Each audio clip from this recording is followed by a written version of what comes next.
સાબરકાંઠાના હિંમતનગરમાંથી પસાર થતા નેશનલ હાઈવે નંબર 48 ઉપર છેલ્લા 8 વર્ષથી ઓવરબ્રિજ ન બનતા આખરી સ્થાનિકો તેમજ વેપારીઓએ એકરૂપ થઈ આજે રસ્તા રોકો આંદોલન શરૂ કર્યું હતું. જોકે પોલીસે બળપ્રયોગ બાદ 4ની અટકાયત કરી સમજાવતી સમગ્ર મામલો શાંત કરાવશે ફરી એકવાર ઉગ્ર આંદોલનની ચીમકી ઉચ્ચારી છે. સાબરકાંઠાના હિંમતનગર શહેરમાંથી નેશનલ હાઈવે નંબર 48 પસાર થાય છે. સાથોસાથ ગુજરાત સહિત રાજસ્થાન માટે આ રસ્તો સેતુ સ્વરૂપ છે, જેના પગલે દિલ્હીથી મુંબઈ જતા મોટાભાગના વાહનો આ રસ્તે પસાર થતા હોય છે. સાથોસાથ રાજસ્થાનથી ગાંધીનગર આવનારા તમામ વાહનો માટે આ રસ્તો એકમાત્ર ઉકેલ છે. ત્યારે છેલ્લા 8 વર્ષથી ઓવરબ્રિજ મામલામાં મુકાયેલું હાઈવે ઓથોરિટી તંત્ર આજે પણ ઓઢવમાં છે. જોકે સ્થાનિકો તેમજ રોજિંદા વાહન ચાલકોએ તમામે હજારો લેખિત તેમજ મૌખિક રજૂઆતો કર્યા બાદ કોઈ ઉકેલ ન આવતા આખરે આજે આંદોલનના માર્ગે રસ્તા રોકો અભિયાન શરૂ કર્યું હતું. સાથોસાથ પોલીસે આ મામલે સ્થાનિક અધિકારીઓને બોલાવવાની માંગ મામલે વેપારીઓ એકરૂપ રહેતા આખરે પોલીસે વાહનોની લાંબી કતારો સર્જાતા લાઠીચાર્જ કર્યો હતો.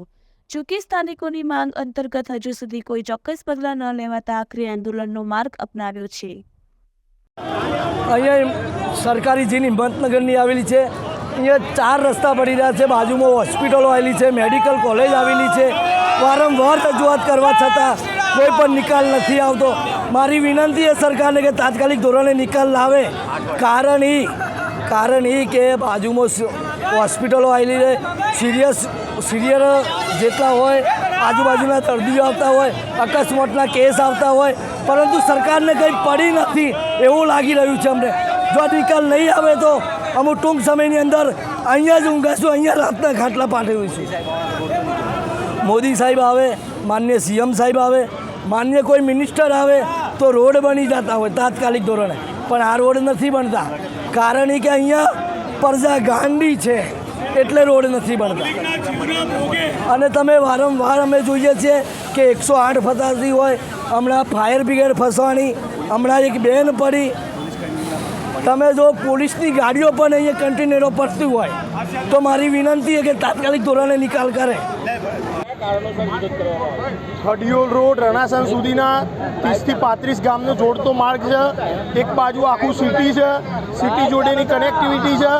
આ બાજુ રાજસ્થાન દિલ્હી સુધીનો આખો 3 થી 4 રાજ્યોને જોડતો માર્ગ છે.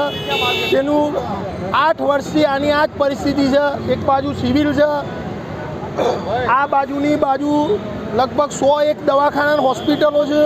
દરેક મેડિકલને લગતો પણ આ રસ્તો છે અને આનું સત્વરે સોલ્યુશન આવે. આ કોઈ બીજા માણસો નથી, ભારતીય જનતા પાર્ટીને મત આલવાવાળા જ માણસો છે. જેથી કરીને સત્વરે એકદમ તાત્કાલિક આનું સોલ્યુશન આવે. પબ્લિક ખૂબ આક્રમક છે આ બાબતમાં, મોતીપુરાની બાબતમાં. આનું વિધિન 10 દિવસની અંદર સોલ્યુશન આવે.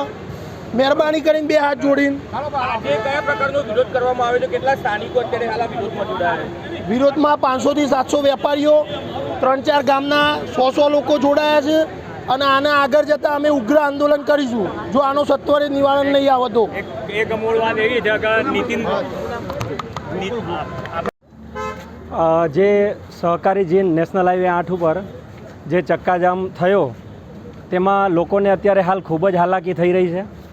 થોડા સમય પહેલાં પોલીસ કોન્સ્ટેબલનું ત્યાં અકસ્માત પણ થયેલું અને મૃત્યુ પણ પામેલા. અત્યારે હાલની પરિસ્થિતિમાં જોતાં થોડો વરસાદ પડે છે તો પણ પાણી પુષ્કળ પ્રમાણમાં ભરાઈ જાય છે. ખાડા બી બહુ મસમોટા પડેલા છે. કોઈ પણ મોપેડ અથવા તો ચાલીને જઈ શકાતું નથી. અને હાલ એવી પરિસ્થિતિ છે, કોઈ પણ વસ્તુ લઈ જાય છે તો પણ વ્યક્તિ ત્યાં પડી જાય છે. એના લીધે વસ્તુને પણ નુકસાન થઈ રહ્યું છે અને એ વ્યક્તિને પણ ઈજાગ્રસ્ત થઈ રહ્યા છે. બીજું, આ વસ્તુ આજની નથી પણ ઘણા સમયથી આ તકલીફ ચાલી રહી છે અને દર ચોમાસું આવે છે ત્યારે આ તકલીફો આપણે આવીને ઊભી રહે છે. એના સિવાય આપણે જ્યારે પણ કોરું પડે છે, જ્યારે વરસાદ નથી હોતો ત્યારે પણ એમનો જે ડસ્ટ છે એ ડસ્ટ ખૂબ જ ઉડી રહ્યો છે. લોકોને નુકસાન થઈ રહ્યું છે. આરોગ્યમાં પણ એમને નુકસાન થઈ રહ્યું છે. એટલે હવે આ જે છે સામાન્ય જનતા એનેથી સહન થઈ શકતું નથી અને ખૂબ સહન કર્યું છે અત્યાર સુધી. એટલે હવે આમનો ચોક્કસ પ્રકારમાં આમને નિર્ણય કરી અને આપણે આમનો હલ કરવો જ પડશે. વેપારી દ્વારા શું કહેવામાં આવ્યું? વેપારી દ્વારા હવે આમને આગળ જો અત્યારે અમે આ રીતે રજૂઆત કરી છે અને બધા આપણે ભેગા થયા છીએ ત્યાં આગળ અને અમે બધા એમાં વિરોધ કરી રહ્યા છીએ. હવે આગળ જો એમનું કશું નહીં થાય તો અમે જે વેપારી મંડળ હવે જે નક્કી કરે એ પ્રમાણે અમે આગળ જવાની તૈયારી છે. પ્રકારે આજે આ રોડ બ્લોક કરવામાં આવે શું કારણ?